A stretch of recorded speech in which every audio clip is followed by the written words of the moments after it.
Have you ever had that feeling of resentment bubbling up because you feel like you're giving, you're pouring into a relationship and nobody is giving back to you? Nobody is showing up for you. It's almost like nobody sees you or like you don't matter. If this sounds familiar, then this video is for you. But first, if you're new to this channel, my name is Marcella. I'm an attachment practitioner trained by Tice Gibson in the Personal Development School. I have a bachelor's degree in business, and I'm the owner of the Fearless Love Academy, where I help women change their mindset to change their love story after trauma. I also am a former fearful avoidant attachment style. So without further ado, let's dive in. So where does this come from in fearful avoidance? Fearful avoidance have this thing about them where they tend to pour their heart and soul out into relationships, and then they feel taken advantage of. They get very resentful and they might even freak out.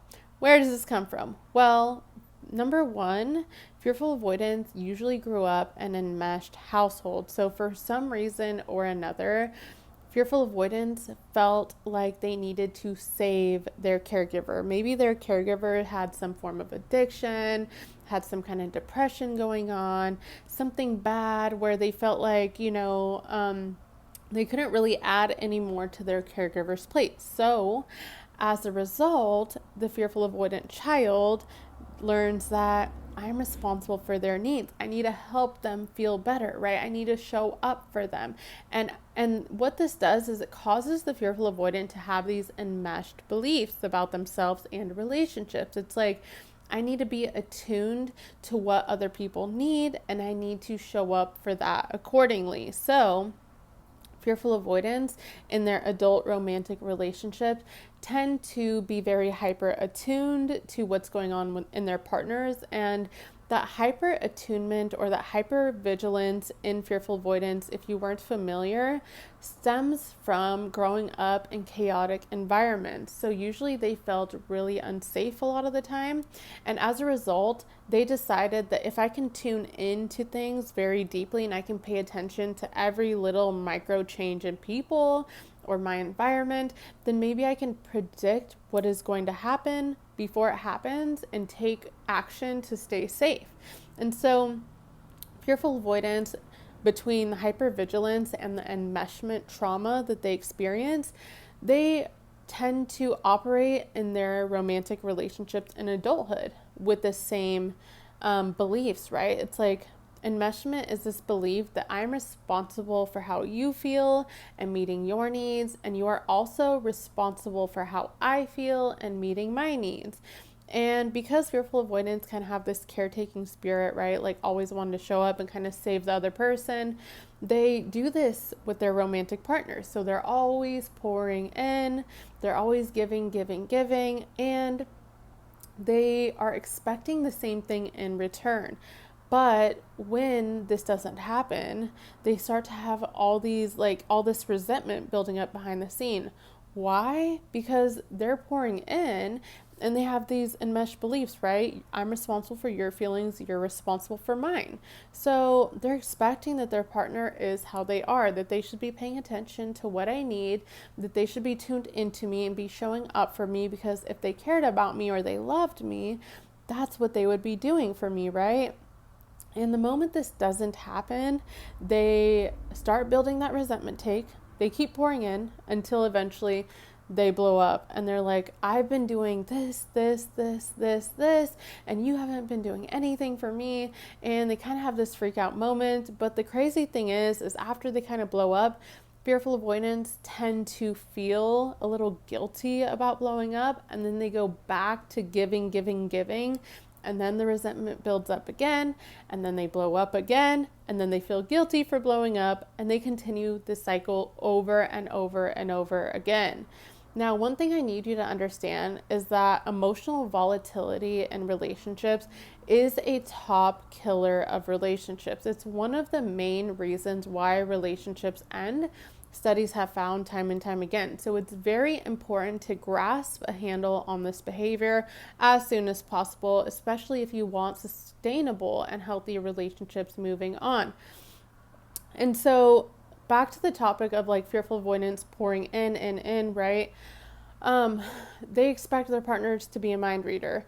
And so what can we do to really solve this? What is the thing that fearful avoidance can do to really get a handle on this behavior? Well, number one is going to be being able to say no sometimes. Sometimes fearful avoidance think that they have to always do, show up for everybody, and they can never say no. They have these deep beliefs that I am bad if I say no. Maybe they'll find someone else who will say yes. They're going to push me away, or they're going to think they're going to be mad at me, so I better just do it. They have all these beliefs of why they need to show up, even when it's not authentically like a true yes from them. So they're just saying yes out of guilt, which ultimately is just adding more resentment. And if you didn't know, resentment is poison to any relationship. It will kill and deteriorate your relationship over time. So I want you to keep that in mind. Number two, fearful avoidance need to get in touch with their needs. You see, a lot of the times we're looking outside and we're paying attention to what everyone else needs, paying attention to our environment, that we tend to forget about ourselves. And we need to be able to go in and tune into ourselves and say like, okay, when we're feeling overwhelmed and pressured, be able to stop and say, okay, what is it that I really need? And you can just sit and think about this for a moment. What would my ideal situation be right now? Or if I could ask anyone to help me with anything, what would that be right now? And just write that down for yourself and be able to say like, maybe it's, I would ask somebody to help me with the dishes twice a week, or I would ask for a date night because I'm feeling emotionally disconnected. Whatever that looks like for you, just get clear on that and write it down. And then lastly, step number 3 is going to be able to utilize principles of healthy communication to go in and take action and be able to express the things that you need in a healthy way. So a lot of the times fearful avoidance can get wrapped up in the thought of, why do I have to do all the work? Or maybe they're feeling already resentful because they haven't been communicating their needs. They haven't been asking for anything. They just have been expecting their partner to mind read, and now they have all this resentment, and it's hard for them to show up and communicate in a healthy way. So they might have like kind of like an expecting tone of voice, or kind of be critical in the way they speak, or kind of confrontational. And I want you to know, fearful avoidance, that this will not work. So you have to get a handle on being able to go in and communicate in a healthy and positive way. And if that's something you want to look more into, I would suggest, looking online at ways to communicate in a healthy way, or you can always reach out to me for coaching opportunities. If you're looking for more fearful avoidant content, subscribe to my channel below, as well as I have a fearful avoidant women support group on Facebook, link in the description box as well. If you're interested in working with me, the link to my website is also listed below. And I have a very cool fearful avoidant blueprint guide available on my website that I highly encourage you to look into if you want to learn the characteristics, traits, and behaviors of the fearful avoidant as a whole. So I hope you take care. God bless.